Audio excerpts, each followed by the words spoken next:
अभी की बड़ी खबर आ रही है संभल से, उत्तर प्रदेश के संभल से, जहां एक और मंदिर मिला है। संभल में आज मिला एक और मंदिर। संभल के सराय 3 इलाके में यह मंदिर मिला है। महादेव के बाद संभल में राधा कृष्ण का मंदिर मिला। अभी तक की जानकारी के मुताबिक कई वर्षों से बंद होने का दावा किया जा रहा है। मंदिर में हनुमान जी की भी मूर्ति मिली है। तो जो मूर्तियां वहां से मिली हैं उनकी सफाई की जा रही है। मंदिर का निर्माण 1982 में करवाया गया था। संभल में आज जो नया मंदिर मिला वो 1982 में बनाया गया था। यह मंदिर लंबे वक्त से बंद था। आपको दिखाते हैं संवाददाता उबैदुर रहमान की ये एक्सक्लूसिव रिपोर्ट। रायतीन इलाके में एक और जो मंदिर है वो बंद पड़ा हुआ था। अभी पुलिस यहाँ पर पहुँची है और यहाँ पर जो मंदिर है वो अपनी जो है पुरानी हालत में मौजूद है। सर ये बताइए, ये मंदिर किसका था? ये तो सैनी समाज का मंदिर है, वही लोग बता पाएंगे इस बारे में। तो यहाँ अभी क्या सैनी समाज के लोग नहीं रहते? कोई शांति व्यवस्था की कोई समस्या नहीं है। ठीक है। सैनी समाज का मंदिर है, समय समय पर पूजा अर्चना करने आते रहते हैं लोग। जी जी, ये चालू हालत में मंदिर है ये। अच्छा, चालू हालत में। यहाँ ताला लगा हुआ था? ताला ये ऋषिपाल सिंह है सैनी, उन्होंने पूजा करने के बाद लगाया था, उन्होंने खोला है। तो हम आपको दिखाना चाहेंगे कि अंदर जो है इसमें मूर्तियां जो हैं वो लगी हुई हैं। जो हनुमान जी की प्रतिमा सामने है उसकी सफाई हो रही है। बराबर में जो और जो है मूर्तियां हैं वो भी लगी हुई हैं और राधा कृष्ण की मूर्ति भी यहाँ पर लगी हुई है। और एक शख्स हैं जो इसकी सफाई कर रहे हैं। अरसे के बाद ये जो है मंदिर खुला है। 1982 में बता रहे हैं कि ये मंदिर का निर्माण हुआ था, लेकिन यहाँ से धीरे धीरे लोग जो है वो सैनी समाज के लोग जो है पलायन करके चले गए हैं। और यहाँ हम आपको दिखाना चाहेंगे कि जो पुलिस है वो भी पहुँची है और जो इलाके के लोग हैं उनका कहना है कि ये यहाँ पर मंदिर 1982 में बना था और उसके बाद धीरे धीरे लोग यहाँ से बेच करके मकान अपने और रोड किनारे जा कर के बस गए, यहाँ से आधा किलोमीटर की दूरी पर, जिस वजह से ये मंदिर जो है बंद है। कभी कभी त्यौहार पर, होली दिवाली पर वो लोग आते हैं, साफ़ सफाई करते हैं, इसकी पूजा अर्चना यहाँ पर होती है, लेकिन ये काफ़ी समय से बंद है। 1982 में ये मंदिर का निर्माण हुआ था, सैनी समाज के लोगों ने ही कराया था, लेकिन अब एक बार फिर जो है मंदिर को खोल दिया गया है और यहाँ इसकी सफाई जो है वो शुरू हो गई है। आप देख सकते हैं कि जो पुलिस है वो भी यहाँ पर पहुँची है, क्योंकि जो सूचना मिली थी कि मंदिर बंद पड़ा है। तो फ़िलहाल यहाँ इन लोगों का कहना है कि किसी तरह की कोई दिक्कत नहीं है। आसपास के लोगों का जो सहयोग है वो ठीक मिलता है, लेकिन वो अपनी मर्ज़ी से यहाँ से चले गए थे। Ubaidur Rahman, ABP news network, Sambhal. Lok Sabha में पेश हुआ एक देश एक चुनाव बिल। कानून मंत्री अर्जुन राम मेघवाल ने सदन के पटल पर पेश किया बिल।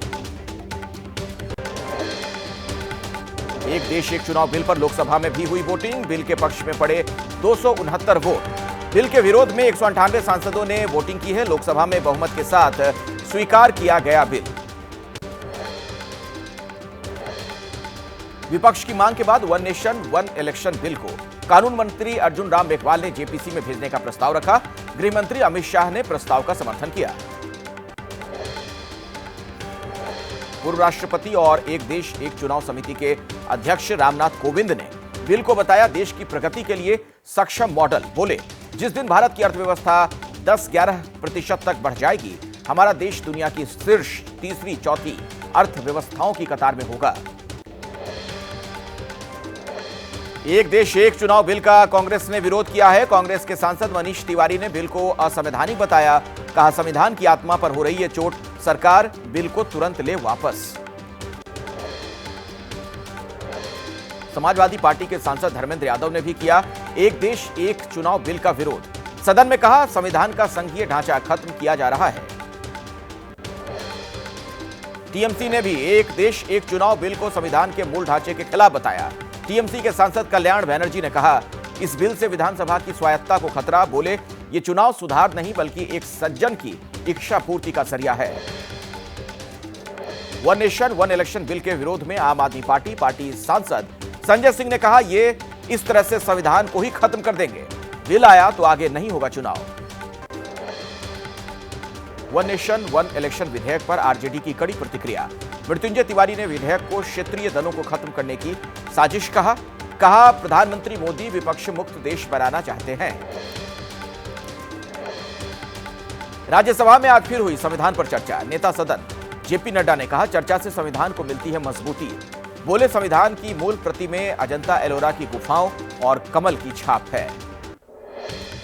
बांग्लादेश के अल्पसंख्यकों को न्याय दिलाने के मुद्दे पर कांग्रेस सांसदों का संसद परिसर के बाहर प्रदर्शन।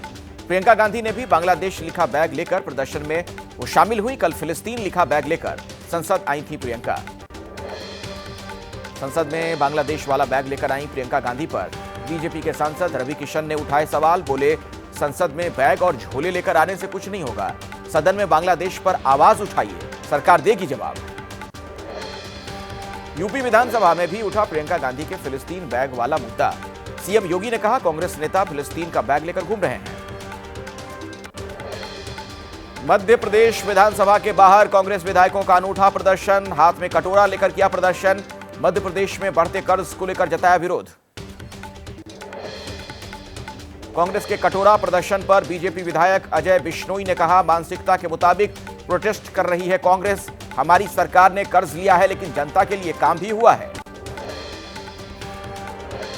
लखनऊ में मुख्यमंत्री योगी आदित्यनाथ की अध्यक्षता में हुई कैबिनेट की बैठक। अनुपूरक बजट समेत 20 अहम प्रस्तावों पर लगी मुहर। यूपी विधानसभा में पेश हुआ 17,865 करोड़ रुपए का अनुपूरक बजट। सीएम योगी बोले, सबसे ज्यादा नौकरी और रोजगार देने वाला राज्य बना उत्तर प्रदेश। यूपी में हुआ सबसे ज्यादा निवेश। तेलंगाना विधानसभा में काले कपड़े पहनकर पहुंचे बीआरएस पार्टी के विधायक। किसानों की गिरफ्तारी का किया विरोध। किसानों की जेल से रिहाई की मांग भी की। एक वर्ष परिणाम उत्कर्ष कार्यक्रम के लिए जयपुर पहुंचे पीएम मोदी। जयपुर में प्रधानमंत्री ने रोड शो भी किया। पीएम को देखने के लिए जुटी लोगों की भीड़। भजनलाल सरकार का 1 साल पूरा होने पर प्रधानमंत्री मोदी ने राजस्थान को बड़ी सौगात दी है। जयपुर में आयोजित कार्यक्रम में 46,300 करोड़ रुपए से ज्यादा की 24 परियोजनाओं का प्रधानमंत्री ने शुभारंभ किया।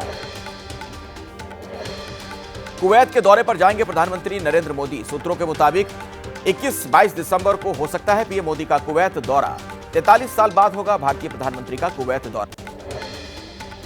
प्रशांत किशोर को बड़ा झटका। जनसुराज की कोर कमेटी के 2 प्रमुख सदस्य मुनाजिर हसन और देवेंद्र प्रसाद यादव ने कोर कमेटी से इस्तीफा दिया। दोनों नेताओं ने निजी कारणों का हवाला दिया है। हाल ही में राज्य की 125 सदस्यीय कोर कमेटी का गठन हुआ था। खगुसराय के बाद संभल के सराय 3 इलाके में राधा कृष्ण का बंद मंदिर मिला। मंदिर में हनुमान जी की मूर्ति भी स्थापित। मंदिर का निर्माण 1982 में सैनी समाज के लोगों ने कराया था। 46 सालों के बाद संभल के मंदिर में आज सुबह हुआ हनुमान चालीसा का पाठ। भक्तों के साथ मिलकर पुजारियों ने पाठ कराया। संभल में अवैध निर्माण हटाने का काम जारी। मंदिर से सटे हुए मकान के अवैध हिस्से को हथौड़े से तोड़ा गया। घर की ग्रिल हटाई गई। संभल में मंदिर से सटे मकान के मालिक मतीन अहमद से पूछताछ करने पहुंचे बड़े अधिकारी। मकान के अवैध हिस्से की जानकारी ली गई। मकान के कागजात भी चेक किए गए हैं। 50 साल पुराने नक्शे के आधार पर संभल में राजस्व विभाग की टीमों ने जमीनों की जांच शुरू की। खग्गूसराय इलाके में लेखपाल मंदिर के पास वाली जमीनों से नक्शे कर रहे हैं मिलान। कब्रिस्तान और ग्राम समाज की जमीनों की जांच। यूपी के संभल की तरह वाराणसी में भी मुस्लिम आबादी के बीच सालों से मंदिर बंद होने का दावा। मंदिर का ताला खुलवाने और पूजा पाठ के लिए हिंदू संगठनों ने प्रशासन से मांगी इजाजत। एहतियातन पुलिस भी मौके पर पहुंची। 100 साल पुराना मंदिर बताया जाता है। संभल के बाद अब वाराणसी के मुस्लिम इलाके में 40 साल से बंद मंदिर पर बोले यूपी के डिप्टी सीएम केशव प्रसाद मौर्य। कहा, जहां जहां दबाया गया है वहां वहां मिल रहे हैं मंदिर। सभी जगह पूजा होगी। देहरादून में कांग्रेस के नेता राजीव जैन के घर ईडी ने की छापेमारी। राजीव जैन की प्रॉपर्टी और कारोबार की जांच की गई। पूर्व सीएम हरीश रावत के करीबी माने जाते हैं राजीव जैन। रेड के लिए 18 गाड़ियों में टीम आई थी। तिरुवनंतपुरम में एसएफआई कार्यकर्ता और पुलिस के बीच हुई झड़प। केरल यूनिवर्सिटी की तरफ मार्च कर रहे एसएफआई कार्यकर्ताओं को खदेड़ने के लिए पुलिस ने वाटर कैनन का इस्तेमाल किया। केरला गवर्नर के खिलाफ प्रदर्शन कर रहे थे। खनौरी बॉर्डर पर किसान नेता जगजीत सिंह डल्लेवाल का आंदोलन जारी। आमरण अनशन का आज 22वां दिन। लगातार बिगड़ रही है डल्लेवाल की तबीयत। किसान नेता डल्लेवाल की सेहत को लेकर सरवन सिंह पंढेर का बयान। बोले, नाजुक बनी हुई है डल्लेवाल की सेहत। अगर कुछ हुआ तो केंद्र सरकार जिम्मेदार होगी। किसान नेता जगजीत सिंह डल्लेवाल के समर्थन में चंडीगढ़ में प्रदर्शन। छात्रों ने निकाला candle march. Sangrur Khanauri border पर किसान नेता जगजीत सिंह डल्लेवाल से मिलने पहुंचे अभय चौटाला।